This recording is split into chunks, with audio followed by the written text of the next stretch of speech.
Sebelum kita masuk ke cerita, bagi Mas E dan juga Mbak E yang belum subscribe, silakan klik subscribe sekarang juga. Dan bagi yang sudah subscribe, semoga kalian di sana sehat-sehat selalu agar bisa mendengarkan cerita terbaru dari Mang Ripan. Dan tidak usah lama-lama, ini dia ceritanya. Selamat mendengarkan. Bu, aku mau berangkat sekolah dulu ya. Dan ibu kalau masih belum sembuh, nanti gak usah berangkat dulu ke kebun. Aku takut nanti ibu malah tambah sakit, ujar Dea pada ibunya, yaitu Bu Aura yang memang sedang tidak enak badan. Sudah, sana kamu berangkat aja ke sekolah. Kamu tidak perlu khawatirin ibu. Ya sudah Bu, aku berangkat dulu ya. Assalamualaikum, ucap Dea sambil mencium tangan ibunya. Akhirnya Dea pun mengambil sepedanya dan segera berangkat ke sekolah yang jaraknya lumayan jauh dari rumahnya. Dea ini sudah duduk di bangku kelas 3 SMA dan sebentar lagi dia akan lulus sekolah. Dia berharap nanti setelah lulus, dia bisa langsung dapat kerja agar bisa bantu ibunya. Sementara di rumah, Bu Aura ini sebenarnya belum sembuh. Namun dia harus tetap pergi ke ladang demi mengais rezeki buat kebutuhan mereka sehari-hari. Bu Aura ini adalah seorang janda dan suaminya telah lama meninggal dunia. Dan semenjak itulah Bu Aura lah yang menjadi tulang punggung keluarga. Namun untungnya anaknya ini tidak royal. Dia menerima keadaan keluarganya. Bahkan ketika sore harinya sampai larut malam, Dea ini nekat jualan gorengan, katanya demi bisa bantu ibunya. Bu Aura kemudian memakai baju ladangnya. Meskipun masih batuk-batuk, dia tetap kerja di ladang kopi milik seorang juragan yang ada di desanya. Dan alhamdulillah dari hasil kerja kerasnya itu, bisa untuk makan sehari-hari dirinya dan juga anaknya. Setibanya di ladang, dia segera meraih keranjang untuk memilah kopi yang sudah siap panen. Bu Aura juga menyapa beberapa ibu-ibu yang juga kerja di situ. Pagi ibu-ibu. Bu Aura, kok berangkat Bu? Ibu kelihatan masih pucat, mending ibu lihat saja di rumah. Iya Bu, bener itu. Ibu masih kelihatan lemes gitu loh. Nggak apa-apa Bu, saya masih kuat kok. Lagian kalau di rumah terus bosen Bu, nggak ngapa-ngapain, timpal Bu Aura. Sementara Dea, setibanya di sekolah, dia ini tergolong murid yang pintar dan sering dapat nilai bagus. Pernah terlintas dalam benaknya keinginan untuk meraih beasiswa untuk kuliah gratis. Tapi mengingat kondisi ibunya, Dea pun memutuskan untuk langsung kerja saja setelah lulus sekolah. Setibanya di kelas, dia langsung menghampiri sahabat baiknya yang bernama Hanum yang duduk sebangku dengannya. Hanum ini sedang makan sarapan di kelas karena tadi dirinya belum sempat makan dan kebetulan guru belum datang ke kelas. Dea pun ditawari tapi dia menolak halus. Dan di dalam kelasnya itu, para perempuannya ada yang berkubu. Namun Dea dan Hanum ini anaknya netral, tidak ikut kubu manapun. Dan ada salah satu kubu yang dipimpin oleh cewek yang bernama Sela yang tidak suka pada Dea karena dia ini selalu dipuji-puji oleh guru atas kecerdasannya. Namun kubu lain tidak mempermasalahkan hal itu, hanya Sela saja yang berlaku demikian. Singkatnya jam pelajaran pun dimulai. Guru matematika memberikan soal pada papan tulis dan setelahnya si guru menunjuk dua siswa untuk maju ke depan. Dan ternyata yang terpilih adalah Dea dan Sela. Mereka berdua pun maju ke papan tulis. Sela sinis menatap si Dea, namun Dea tidak memperdulikan hal itu. Dengan mudahnya Dea langsung menyelesaikan soal itu dengan mudah. Namun tidak dengan Sela yang hanya kebingungan berdiri di depan tidak selesai-selesai. Memang selama ini Sela ini hanya haus akan pujian. Dia malah sibuk menata wajahnya agar kelihatan cantik dipandang oleh murid-murid cowok. Dirinya bahkan membawa beberapa make up ke sekolah. Memang Sela ini orangnya berpunya dan dia tinggal di desa sebelah dari desa Dea. Setelah Dea kembali duduk, guru hanya memandangi Sela yang tidak selesai-selesai. Dan si guru pun berucap pada Sela, "Sela, kamu harus banyak belajar seperti Dea. Dia itu cerdas loh, bisa cepat banget ngerjain soalnya." Sela pun hanya mengangguk mendengar ucapan gurunya itu. Dalam hatinya dia tidak terima, merasa dibanding-bandingkan dengan Dea.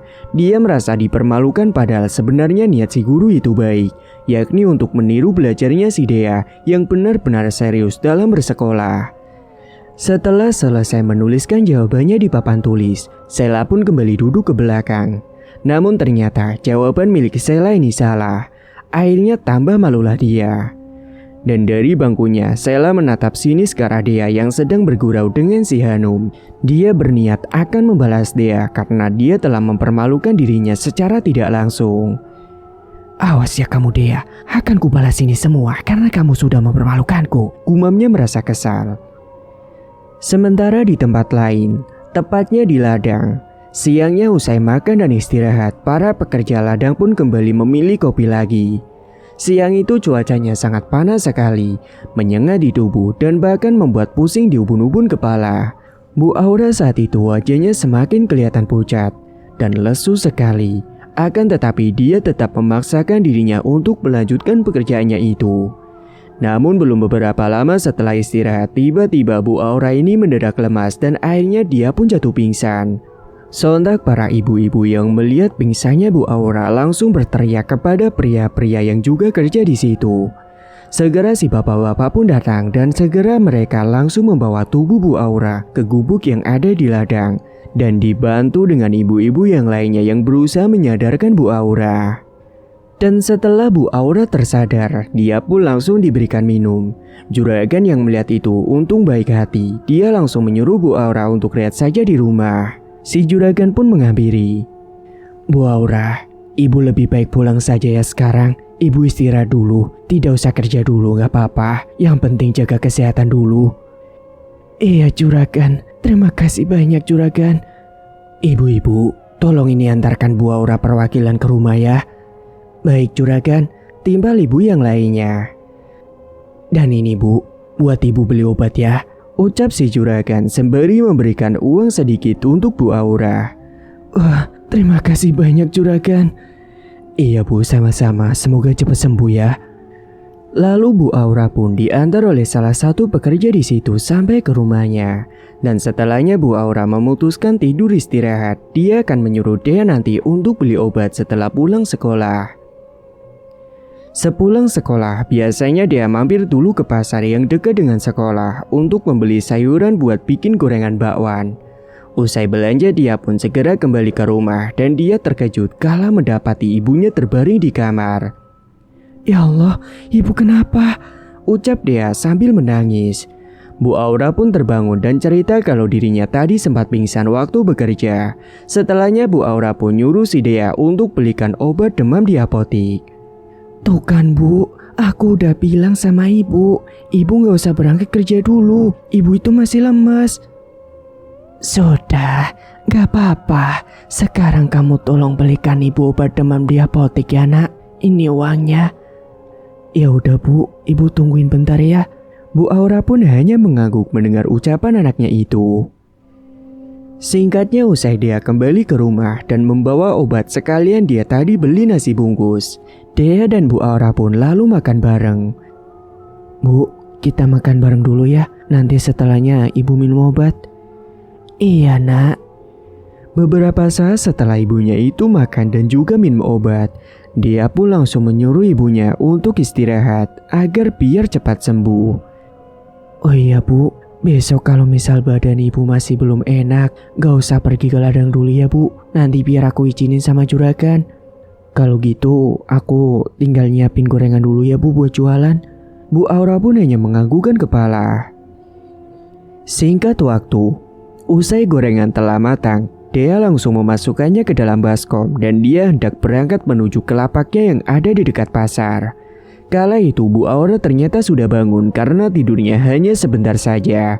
Dia pun kemudian izin sama ibunya. Setelahnya dia pun membawa dagangannya itu dengan sepedanya. Segera Dea pun berangkat menggoes sepedanya menuju ke lapak membawa gorengan. Setibanya di lapak miliknya itu, yang di sana hanya ada meja kecil dan payung agar tidak kepanasan ataupun kehujanan, Dea pun menaruh gorengannya di meja. Sore itu banyak orang yang berseliweran yang baru pulang dari kerja. Dan gorengan Dea ini memang rasanya enak dan dia sudah punya banyak pelanggan. Dan benar saja, saat itu orang-orang langsung berdatangan membeli gorengan si Dea. Dea pun dengan semangat melayani para pembelinya. Dia bersyukur meskipun dengan keadaan yang seadanya masih ada yang mau membeli gorengannya itu. Singkat waktu, sehabis maghrib usai dirinya melaksanakan sholat di musola terdekat, Dea menunggu sisa gorengannya yang tinggal sedikit agar habis terjual. Dan dari jarak jauh ternyata ada Sheila yang mematahi si Dea. Dan Sheila ini ternyata menyewa 2 preman di situ untuk mengganggu Dea, yakni untuk memalak si Dea. Dan benar saja, orang suruhnya itu beranjak menghampiri ke lapak si Dea. Namun bersamaan dengan itu, sebelum si preman itu tiba dulu di lapak si Dea, ternyata ada seseorang yang memakai kaos hitam dan juga tas kecil yang menuju ke lapak Dea lebih dulu. Dia seorang bapak-bapak. Dan ternyata dia ini adalah seorang polisi. Namun Dea tidak tahu. "Permisi dek, apakah gorengannya masih ada?" "Maaf pak, tapi tinggal sisa segini pak gorengannya." "Iya nggak apa-apa, tolong bungkusin semuanya ya." "Iya pak, bentar ya, saya bungkus dulu." Dan saat Dea sedang mulai membungkus gorengan sisa tersebut, tiba-tiba 2 preman tadi datang dan langsung meminta jatah palak sama Dea, baik uang maupun sisa gorengannya. "Woi, cepat mana uangnya?" Uang apa mas?" "Uang iuran lah, lo kan sudah jualan di sini. Di sini itu daerah kita berdua. Sama kasih gorengan sisa itu ke kita lagi lapar." "Maaf mas, gorengannya sudah habis." "Kalau begitu mana cepat uangmu?" "Enggak mau mas, ini uang saya. Biasanya juga saya tidak ngasih iuran." "Sekarang sudah ada aturannya, kamu jangan melawan." Namun dia masih tetap menolak. Kemudian dia diancam oleh si preman tersebut jika dia menolak, maka lapaknya akan diacak-acak. "Kalau lo gak mau nyerahin uang ke kita, akan aku acak-acak lapakmu ini." Lalu kedua preman itu menatap ke arah si polisi yang menatap mereka berdua. Mereka tidak tahu kalau dia adalah seorang polisi. "Apa lo lihat-lihat? Gak usah ikut campur. Minta dia ajar kau ini ya." Ucap salah seorang dari preman itu dan mendekat ke arah si polisi dan hendak mencengkeram baju si polisi. Namun sebelum itu, dengan cepat si polisi meraih borgol dari sakunya dan langsung memborgol lengan salah satu pemuda itu. Dan setelahnya si polisi langsung menunjukkan kartu tanda anggota dinasnya. 2 preman itu pun langsung terkejut kala mereka tahu ia adalah seorang polisi. Dan si polisi kemudian berucap kepada 2 preman itu, "Kalian berdua harus dimasukkan ke lapas karena kalau tidak akan meresahkan warga." Ampun pak, ampun. Saya cuma disuruh pak." "Disuruh sama siapa? Bilang cepat." Sheila pak, itu orangnya ada di sana," jawab preman itu sambil menunjuk ke arah persembunyian Sheila. Ketika preman itu menyebutkan nama yang menyuruh, dia pun kaget dengannya. Sementara Sheila yang melihat dari jauh, dia pun kabur duluan. "Ampun pak, lepasin saya pak, saya janji gak akan berulang lagi." "Iya pak, sudah gak usah dimasukkan ke penjara, lepasin aja pak, gak apa-apa," timbal dia. Akhirnya karena ucapan si Dea, polisi itu pun melepaskan 2 preman itu. Polisi juga berpesan kepada 2 preman itu untuk jangan sekali-kali mengganggu Dea lagi. Karena jika diketahui kalau preman itu mengganggu Dea lagi, si polisi tidak akan segan-segan akan langsung menangkapnya dan menjebloskannya ke dalam penjara. Preman itu pun langsung lari ketakutan dan pergi menjauh dari tempat itu. "Sebelumnya terima kasih banyak ya pak udah nolongin saya." "Sama-sama dek, kamu tetap hati-hati selalu ya." Dia pun menganggukkan kepalanya menjawab ucapan si pak polisi. Dan setelah kepergian si polisi, dia pun benar-benar lapaknya dan hendak pulang karena waktu sudah mulai menjelang Isya. Dalam perjalanan pulangnya itu, dia masih heran kenapa Sheila melakukan hal itu padanya. Dan mungkin besok dia akan menegurnya secara langsung. Dia mungkin tak akan cerita kejadian itu pada ibunya karena takut nanti ibunya malah khawatir. Esok harinya, waktu di sekolah, benar saja Dea ditemani Hanum yang sudah tahu duduk permasalahannya mencoba menegur Sheila. "Sheila, maksud kamu itu apa sih? Semalam kamu nyuruh preman buat palak aku itu buat apa?" Namun Sheila ini malah pura-pura mengelak dan seakan merasa bahwa dirinya bukanlah pelakunya. Apa sih? Kau datang-datang nuduh aku gitu? Jujur aja Shel, aku sudah tahu, kamu tidak usah mengelak. Lo jangan asal nuduh ya, pergi sana.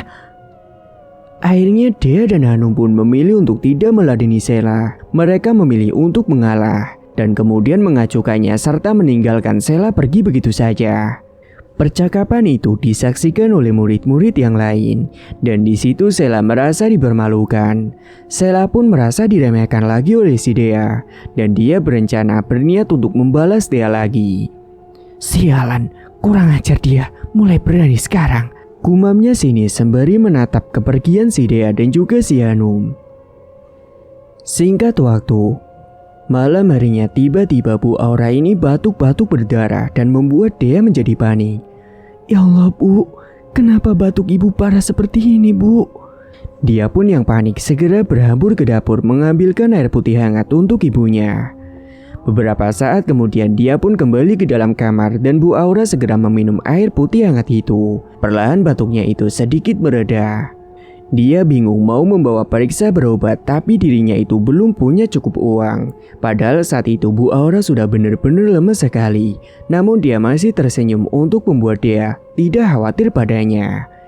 Akhirnya dia pun berujar akan jualan lebih banyak lagi hari ini dan besok agar dirinya bisa segera membawa Bu Aura untuk berobat. Dan sementara malam itu Bu Aura hanya meminum obat yang dibelinya di warung. Dan kebetulan hari ini memang penjualan si Dea ini lumayan laris sekali, bahkan tadi dia juga jualan lebih. Dia berharap besoknya agar laris seperti hari ini bahkan bisa lebih. Singkat waktu, esok harinya setelah pulang sekolah, Dea ini memborong banyak sayuran untuk membuat lebih gorengannya. Dia selalu juga membawa uang hasil jualannya kemanapun.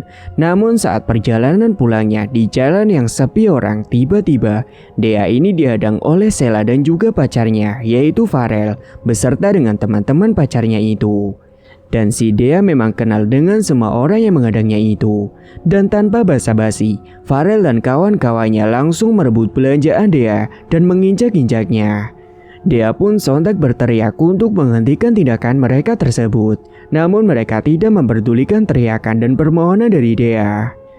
Dan ternyata alasan si Farel melakukan semua itu adalah permintaan dari pacarnya yaitu si Sheila.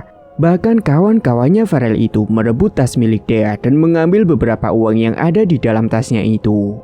Sontak Dea pun langsung berteriak dan berkata bahwa uang itu akan ia gunakan untuk buat beli obat ibunya. Namun mereka seakan tak peduli dan malah mendorong si Dea ini sampai jatuh ke tanah. Namun untungnya kala itu uang yang lumayan banyak ada di dalam sakunya Dea. Namun meskipun beberapa yang diambil di dalam tasnya itu juga berharga bagi Dea karena mau buat berobat ibunya. Dea sempat melawan berkali-kali, namun dia kalah tenaga. Dan Sheila ini berucap meremehkan kalau nggak bakal ada satupun orang yang akan percaya dengan omongan jika Sheila pelaku perundungannya. Karena tidak ada saksi maupun bukti yang menunjukkan bahwa Sheila ini pelakunya. Jadi percuma kalau Dea melapor ke sekolah karena tidak ada barang bukti. Dan setelah puas membuli si Dea, Sheila, Farel dan juga kawan yang lainnya pergi meninggalkan Dea yang menangis sedih karena kalah dibuli dan dia kehilangan beberapa uang untuk tambah-tambah berobat ibunya. Dea sempat terduduk sambil menangis selama di tempat itu. Namun setelahnya dia memutuskan untuk kembali ke rumah, tak ingin membuat ibunya khawatir. Dia juga mengelap bekas air matanya dan segera mengayuh sepedanya menuju ke rumah. Namun hal tak terduga terjadi saat Dea mendapati banyak orang sudah berkumpul di rumah si Dea. Dia pun heran, ada apa sebenarnya? Salah satu tetangganya mendekat dan berkata pada Dea untuk sabar karena ternyata Bu Aura telah meninggal dunia. Sontak saat dia mendengar kata itu, Dea langsung menjatuhkan sepedanya dan berlari masuk ke dalam rumah menuju ke ibunya yang terbaring di atas kasur. Dia menangis sejadi-jadinya. Dia merasa gagal karena tidak bisa membawa ibunya untuk berobat. Dan kini Bu Aura telah meninggalkannya untuk selama-lamanya. Ibu-ibu tetangga pada prihatin melihat hal itu. Dan akhirnya mereka membantu menenangkan si Dea. Untungnya Dea ini punya tetangga yang baik dan peduli pada keluarganya. Singkatnya akhirnya jenazah ibunya dimakamkan hari itu juga, dan Dea turut mengiringi ke pemakaman didampingi ibu-ibu tetangganya. Setelah pemakaman usai, bahkan para ibu tetangganya dengan sukarela akan membantu keperluan selama 7 harian Bu Aura. Dan Dea pun mengucapkan terima kasih banyak pada semua tetangganya karena telah baik hati pada dirinya. Singkat cerita, 7 hari setelah kematian Bu Aura, kini Dea hidup sendiri. Namun kadang beberapa tetangga memberikan makanan untuk Dea dan Dea mengucapkan terima kasih atas hal itu. Namun dia tetap mau usaha sendiri. Dia masih terus dagang dan memenuhi kebutuhan sendiri. Dia tidak mau merepotkan tetangganya terus-menerus. Bahkan dia sempat libur sekolah 7 hari. Dan pernah si Hanum ini datang ke rumah Dea ikut berbela-sungkawa. Dan semenjak kematian ibunya itu, dia berencana untuk melanjutkan cita-citanya dulu, yakni kejar beasiswa. Hari itu, dia mulai berangkat lagi ke sekolah dan dia disambut dengan teman-temannya yang pada ngucapin duka cita. Namun tidak dengan Sheila dan gengnya itu. Singkatnya saat itu jam sedang kosong, Sheila dan gengnya itu gibah dan ngatain si Dea. Haha, dasar anak yatim, mending gak usah sekolah aja lu. Cari kerja aja sono. Kasian banget sih, ucap Sheila meremehkan si Dea. Namun hal tak terduga terjadi ketika Hanum mendengar ucapan si Sheila. Dia tidak terima sahabatnya itu dikatain begitu. Jaga ya ucapan kamu. Gak pantas kamu ngomong seperti itu. Gimana perasaanmu kalau kamu di posisi dia? Halah, gue gak peduli. Lo gak usah jadi sok pahlawan deh. Kurang ajar kamu, ucap Hanum yang marah kepada Sheila dan langsung menghampirinya dan langsung menjambak rambutnya. Dan terjadilah perjambak-jambakan. Namun Hanum ini kalah jumlah dan dia pun terdorong jatuh ke lantai. Melihat hal itu, Dea yang awalnya mencoba untuk sabar, dia langsung marah. Dan saat semua sedang fokus melihat ke arah Sheila dan kawan-kawannya yang sedang melawan si Hanum, Dea diam-diam mengangkat kursi yang didudukinya itu. Dan dengan tenaganya yang kuat, dia melemparkan kursi itu sampai mengenai punggung salah satu gengnya Sheila itu. Buak! Sontak semua murid dibikin terkejut ketika melihat kursi terbang melayang. Mereka semua langsung menatap ke arah kursi terbang itu berasal. Ya, mereka menatap ke Dea yang tidak berkata sepatah kata pun. Namun sorot matanya tajam sekali seakan mengancam. Semua murid diam mendadak hening seketika. Bahkan Sheila yang menatap Dea mendadak merasa ketakutan. Murid yang terkena kursi terbang tadi, dia merintih kesakitan di lantai. Segera Dea tanpa berkata sepatah kata pun, dia beranjak dan menghampiri temannya. Dia mencoba menahan amarahnya dan menuju Hanum untuk membantunya berdiri. Dea juga mengucapkan terima kasih banyak kepada Hanum karena telah membela dirinya. Selang beberapa saat karena kegaduhan itu terdengar sampai keluar kelas, akhirnya guru pun datang. Dan setelahnya Dea, Hanum, serta Sheila dan kawan-kawannya dibawa ke bimbingan konseling. Singkatnya usai guru BK tahu duduk permasalahannya, Sheila dan kawan-kawannya ini disuruh untuk minta maaf sama Dea dan akhirnya mereka ini diskor selama 7 hari kemudian. Si guru juga minta maaf apabila Dea merasa sakit hati, namun Dea tak menyalahkan gurunya. Namun dirinya dan juga Hanum juga mendapatkan skor selama 3 hari karena telah melakukan perkelahian. Namun Hanum dan Dea memahami hal itu dan juga menerimanya. Dia paham apa yang mereka lakukan juga salah. Saat berjalan menuju ke kelas, Dea sempat minta maaf sama Hanum gara-gara dirinya dia jadi ikut keseret masalahnya. Namun Hanum bilang demi sahabat dia akan melakukan apapun. Sungguh Dea merasa bersyukur bisa memiliki sahabat seperti Hanum itu. Singkatnya selama masa skorsnya itu, Dea hanya fokus jualan gorengannya dan di hari itu Dea tak sengaja menemukan kotak di lemari ibunya yang berisi wasiat yang ternyata ibunya meninggalkan beberapa emas pernikahannya dulu untuk digunakan sebagai kebutuhan Dea. Dan hari itu Dea pun segera menjual emas itu untuk tambah-tambah modal. Malam harinya dalam sepi, Dea teringat akan kematian ibunya. Dia pun mendadak sedih. Apalagi kemarin saat dihina oleh Sheila, dia pun mendadak jadi teringat akan dirinya yang sempat dihadang oleh Sheila sebelum kematian ibunya itu, yang membuat dirinya kehilangan uang untuk berobat ibunya. mendadak muncullah rasa ingin balas dendam pada Sheila dan juga pacarnya. Meskipun selama ini dia diam, namun hatinya sudah meronta-ronta.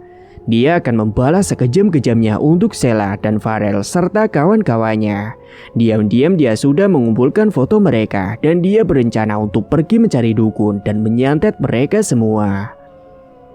Singkatnya, usai dia ini berhasil tahu letak lokasi rumah dukun yang ternyata lokasinya lumayan jauh dari desanya itu, dia tetap menyambangi rumah itu dengan naik ojek. Dan sampailah di sebuah rumah yang tua. Dia menyambangi rumah tersebut dan ketika dia mengetuk pintu, muncullah seorang kakek-kakek dari dalam rumah yang ternyata namanya Mbah Taryo. Kemudian si kakek itu pun langsung menyuruh dia untuk masuk terlebih dahulu ke dalam gubuknya itu. Segera mereka masuk ke dalam rumah dan Mbah Taryo menyuruh dia untuk duduk di kursi ruang tamu. Ada perlu apa kamu datang ke sini? Dia pun kemudian menjelaskan semuanya pada Mbah Taryo. Dan total dia ini hendak menyantet 5 orang, di mana 3 orang adalah temannya si Farel. Dia meminta pada dukun untuk membuat mereka semua diteror sosok-sosok yang seram sampai menjadi benar-benar gila dan depresi. Mbah Taryo pun mangguk-mangguk mendengar penjelasan dari Dea. Kemudian si dukun menyebutkan maharnya untuk jasanya itu. Namun Dea bercerita bahwa dirinya itu hanya mempunyai uang 1 juta. Apakah Mbah Taryo mau menerima itu? Seketika Mbah Taryo kala itu terdiam sejenak mendengar ucapan dari Dea. Kemudian Mbah Taryo yang merasa prihatin atas apa yang dialami oleh Dea. Dia tahu tentang alasan dendamnya si Dea.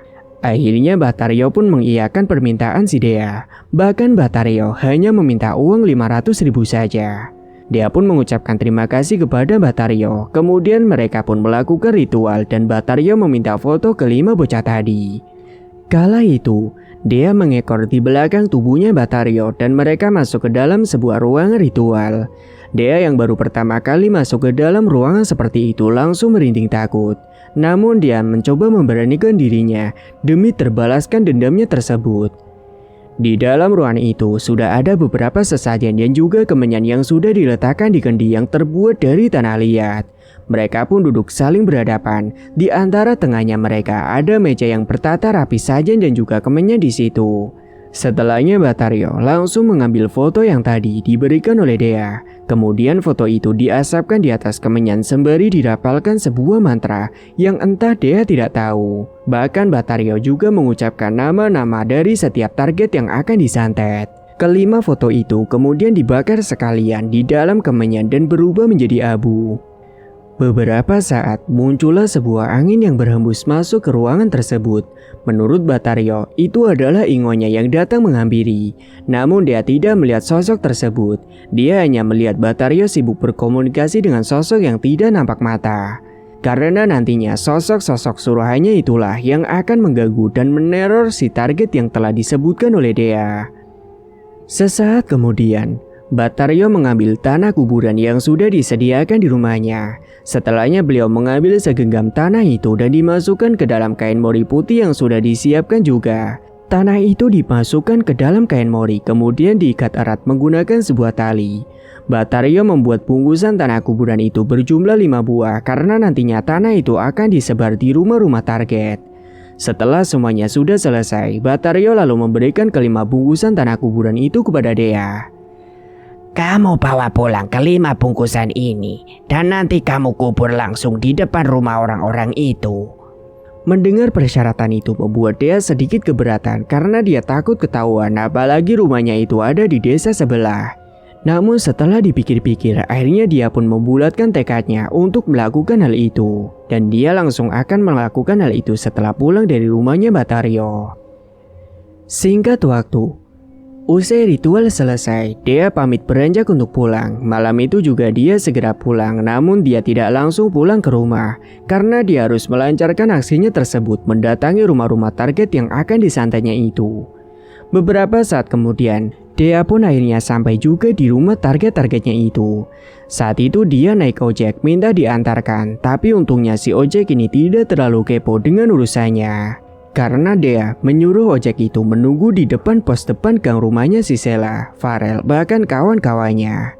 Kebetulan mereka berlima itu satu desa dan rumah mereka tidak terlalu berjauhan. Dan singkatnya setelah semuanya sudah selesai, segera dia pun langsung pulang ke rumah karena malam juga sudah mulai larut. Singkat cerita, semenjak hari itu dia tidak memikirkan hal lain selain dia fokus untuk jualan gorengan. Bahkan kini dia mencoba jualan jajanan lainnya yang sudah dia coba bikin sendiri sebelumnya. Dan alhamdulillah apa yang dijualnya tersebut selalu laris dan habis terjual. Sementara di tempat lain, Sheila, Farel dan kawan-kawannya mengalami teror terus-menerus hingga akhirnya membuat mereka menjadi stres dan gila. Sudah jarang berangkat sekolah, selalu teriak dan ketakutan sendiri sampai pada akhirnya mereka dicap kena gangguan jiwa dan akhirnya keluar dari sekolah. Saat itu suatu malam, Sheila dan Farel serta kawan-kawannya itu mereka nongkrong seperti biasanya setiap malam minggu di kafe. Mereka begitu puas karena sudah membuat dia menderita. Apalagi Sheila yang merasa kalau dia menang karena dia pernah dipermalukan di kelas bahkan dibanding-bandingkan. Kala itu Sheila pamit mau ke toilet kafe terlebih dahulu karena dia merasa kebelet. Segera Sheila pun pergi ke toilet.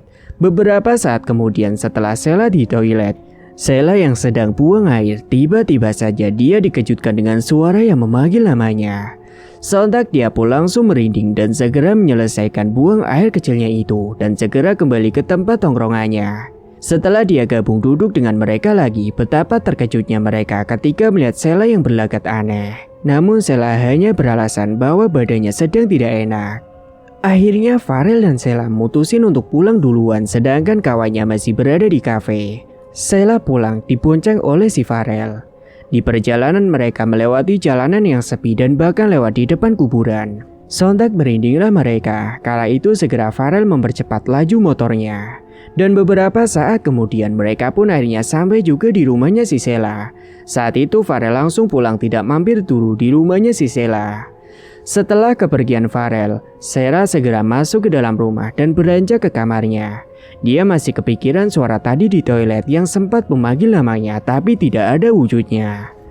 Beberapa saat kemudian Sheila pun tertidur karena mungkin kecapean. Namun di dalam tidurnya itu dia bermimpi buruk. Dia bermimpi berada di sebuah kuburan yang sangat gelap dan mengerikan sekali. Di sana dia kebingungan seperti tidak menemukan jalan keluar untuk pulang ke rumah. Sesaat kemudian Sheila malah dikejutkan dengan langkah kaki yang berjalan tepat di belakangnya. Sontak dia langsung membalikkan tubuh ke belakang dan dia terkejut saat mendapati sosok tinggi besar dengan kedua mata merah berdiri tepat di belakangnya. Dan ternyata tidak hanya sosok itu, Sheila juga melihat kalau di samping sosok tersebut ada wujudnya Dea dengan tatapan yang tajam serta senyum sinis ke arahnya. Sontak Sheila pun heran, terkejut dan bingung tentang apa yang dilihatnya tersebut. Kamu akan menjadi mainanku mulai sekarang, ucap sosok itu yang diakhiri dengan tertawa menggelegar. Sheila pun berteriak ketakutan. Sesaat kemudian sosok itu dan juga sosok Dea pun pergi menghilang begitu saja. Bersamaan dengan itu, Sheila pun terlonjak bangun dari mimpi buruknya tersebut. Bajunya nampak basah dengan keringat dingin, bahkan napasnya pun tidak beraturan. Saat dia sedang mencoba mengatur napasnya, tiba-tiba saja Sheila malah dikejutkan dengan suara ledakan yang terdengar jelas di atas atap rumahnya. Sontak dia pun kaget mendengar suara itu dan dia segera berlari beranjak keluar rumah untuk melihat apa yang terjadi. Sheila berjalan menuju ke depan dan membuka pintu rumah.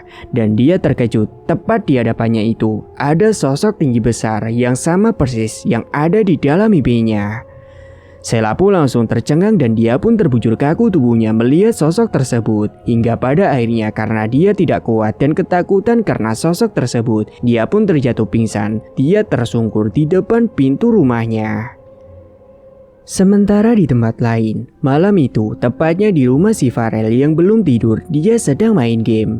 Tiba-tiba saja dia merasakan pusing sekali pada kepalanya, bahkan dia juga merasakan sakit perut. Farel kala itu mencoba untuk menahan rasa sakitnya itu dan mencoba untuk tidur. Akan tetapi dia tetap saja masih belum bisa tidur. Sama seperti Sheila, Farel tiba-tiba dikejutkan dengan suara ledakan yang sama seperti yang terjadi di rumah Sheila. Farel pun langsung terperanjat. Dia pun segera berlari ke depan untuk membuka pintu rumah. Dan setelah pintu rumah terbuka, ternyata tidak ada apa-apa di sana. Farel pun kemudian masuk ke rumah dan tidak terlalu memperdulikan suara tadi. Namun setelah dirinya itu masuk ke dalam kamar, betapa terkejutnya ia ketika melihat ada sosok tinggi besar mengerikan yang berdiri tepat di dalam kamarnya. Seketika Farel langsung terbujur kaku dan dia juga merasakan pusing pada kepalanya. Karena tidak kuat, akhirnya dia pun ambruk pingsan di depan pintu kamarnya.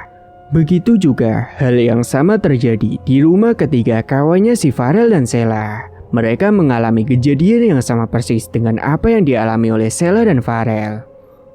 Singkat cerita, entah kenapa Sheila sekarang jadi sakit-sakitan. Wajahnya pun tidak secantik dulu lagi karena wajahnya dipenuhi dengan bintik besar kemerahan dan juga bernanah.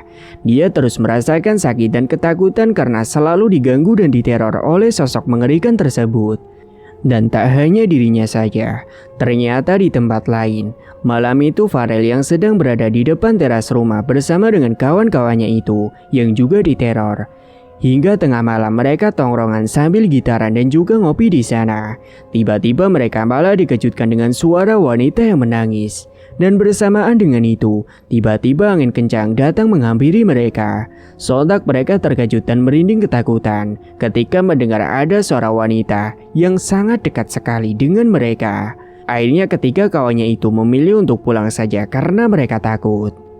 Namun di dalam perjalanan pulang ternyata mereka semua diikuti oleh sosok kuntilanak yang sangat menyeramkan yang ternyata tadi ada di rumah si Farel. Sementara Farel langsung masuk ke dalam dan sebelumnya dia cuci kaki terlebih dahulu. Namun ketika dirinya sudah ada di kamar, dia malah dikejutkan dengan suara ketukan yang berasal dari jendela kamarnya. Ketukan itu terdengar beberapa kali. Karena penasaran, Farel pun segera menghampiri ke jendela kamarnya itu. Dan ketika jendelanya itu dibuka, terpampang jelas di depannya ada sosok pocong yang berdiri dengan muka legam hitam yang sangat mengerikan sekali. Dia pun langsung berteriak sekencang-kencangnya hingga akhirnya dia pun pingsan di depan jendela yang terbuka itu. Beberapa minggu kemudian, Sheila yang menderita penyakit aneh itu, dia merasa stres bahkan depresi karena dia selalu diteror oleh sosok mengerikan. Dan hal itu membuat jiwanya terganggu. Kadang kini Sheila selalu ketawa sendiri, nangis sendiri, kadang juga teriak-teriak sendiri, membuat orang tuanya prihatin dengan keadaan anaknya itu. Saat malam hari, Sheila ditampakin oleh sosok kuntilanak dan sosok itu mengajak Sheila untuk mengikutinya. Akhirnya Sheila pun mengikuti sosok itu. Dia pergi berjalan menuju ke belakang rumahnya. Dan entah apa maksud sosok itu mengajak ke belakang rumah. Kebetulan di belakang rumahnya itu ada sebuah sumur yang tidak digunakan, namun masih ada airnya. Dan kala itu Sheila langsung dibawa sosok itu seperti disuruh untuk lompat dan bunuh diri ke dalam sumur itu. Akan tetapi, untungnya saat itu ada bapaknya yang berjalan keluar kamar untuk buang air kecil di kamar mandi. Dan dia melihat anaknya yang berjalan ke arah belakang rumah. Akhirnya karena penasaran dia pun menunda untuk ke kamar mandi dan memilih mengikuti Sheila dari belakang. Sampai pada akhirnya bapaknya terkejut ketika mendapati Sheila hendak meloncat ke dalam sumur itu. Si bapak pun langsung memanggilnya dengan berteriak. Akhirnya Sheila pun terperanjat dan dia kaget kala melihat ke depan ada sumur karena dia dari tadi tidak sadar ketika dihasut oleh sosok kuntilanak tadi. Setelahnya dengan paksa, Sheila pun langsung diseret kembali ke kamarnya dan dia dibaringkan tubuhnya di atas kasur. Bahkan setelahnya bapaknya itu mengunci pintu kamarnya Sheila. Singkatnya, siang harinya, Sheila mengacak-ngacak rambutnya bahkan memotong rambutnya sendiri dengan gunting dan dia teriak-teriak tidak jelas sampai menangis. Beberapa saat kemudian ibunya datang membawakan makanan untuknya. Kala itu piring yang dipegang oleh ibunya langsung dilempar begitu saja hingga akhirnya pecah berserakan di lantai. Sontak ibunya langsung berucap istighfar. Segera ibunya membersihkan pecahan beling itu karena nanti takut kena kaki. Bahkan ternyata selama ini Sheila ini tidak pernah mandi karena dia sudah benar-benar gila. Hingga pada akhirnya ibunya dan ayahnya yang telah menyerah dengan keadaannya itu akhirnya membawa Sheila ke rumah sakit jiwa. Mereka berharap Sheila dapat disembuhkan di sana. Bahkan tidak hanya Sheila saja yang dibawa ke rumah sakit jiwa tersebut, ternyata Farel dan juga ketiga kawannya ditempatkan di satu rumah sakit jiwa yang ternyata ada Sheila di situ juga. Namun uniknya, dimanapun mereka berada, mereka selalu mendapatkan teror terus-menerus. Hingga suatu hari, Sheila dan Farel ini memutuskan kendat bunuh diri, usai tak kuat dengan teror yang dialaminya. Tepatnya pada suatu malam, Sheila yang ada di rumah sakit jiwa, dia tiba-tiba saja dikejutkan dengan sosok tinggi besar yang sangat menyeramkan yang sering dia lihat. Dia pun langsung berteriak ketakutan. Dan setelah melihat sosok itu, akhirnya Sheila pun ambruk pingsan di tempat. Begitu juga dengan Farel yang kala itu berantem dengan teman-temannya yang sama-sama gila. Ketika mereka melihat ada wanita cantik dan mereka langsung menghampiri. Namun saat sosok wanita cantik itu sudah dekat, tiba-tiba saja sosok itu berubah menjadi sosok kuntilanak yang sangat mengerikan. Bahkan baunya busuk sekali, kedua matanya juga melotot tajam mengeluarkan darah yang bercucuran. Mereka semua pun langsung jatuh pingsan di tempat juga. Dan hari esoknya ternyata si Sheila, Farel dan ketiga kawannya itu memilih untuk bunuh diri dengan menggantungkan diri di kamarnya masing-masing, tepatnya di rumah sakit jiwa. Apakah yang dilakukan oleh Dea itu benar? Tentu saja itu salah. Namun begitulah manusia. Jika mereka yang mencoba menjadi manusia baik, namun malah disakiti, janganlah kaget ketika mendadak mereka tiba-tiba berubah menjadi iblis. Singkat cerita, usai kelulusan SMA, atas kerja kerasnya selama ini, Dea ini berhasil mendapatkan jalur beasiswa untuk kuliah di salah satu universitas favoritnya. Dan rencananya dia akan ngekos di sana sambil jualan dagang ide-ide barunya. Dan dia berharap kedepannya bisa membuat masa depan yang cerah. Dan dia ingin membuktikan pada kedua orang tuanya yang sudah di dalam sana bahwa dirinya bisa kuat dan melawan peliknya kehidupan. Beruntungnya dia nanti akan berkuliah bersama dengan Hanum di tempat yang sama. Namun bedanya Hanum ini masuk lewat jalur biasa, bukan beasiswa. Namun dia bersyukur telah dipertemukan Hanum yang sudah selalu setia dan mensupport dirinya. Pesan kali ini, jagalah ucapan. Karena dengan sengaja atau tidak, ucapan itu bisa membuat orang lain sakit hati. Dan boleh jadi orang yang merasa sakit hati itu tidak terima dengan ucapan yang didengar, karena kita tidak tahu bagaimana perasaan seseorang. Dan jika memang merasa hidup belum merasa segalanya, tidak harus membuang energi untuk menjatuhkan orang untuk berkata buruk pada orang lain. Karena pada dasarnya bukan terlihat berwibawa di mata orang lain, melainkan itu malah memperlihatkan dirinya sendiri bahwa dia ada kedengkian di dalam hatinya, dan bahwa yang lemah justru dialah sendiri. Tamat. Cerita pun selesai. Terima kasih bagi Mase dan Mbak E yang sudah setia menyimak cerita ini sampai akhir. Dan bagi yang belum menekan tombol subscribe, silakan klik tombol subscribe sekarang juga. Dan semoga kalian semua dimanapun berada selalu sehat-sehat semua dan dimudahkan segala urusannya. Dan sampai jumpa lagi di cerita terbaru yang akan Mang Ripan bawakan nantinya.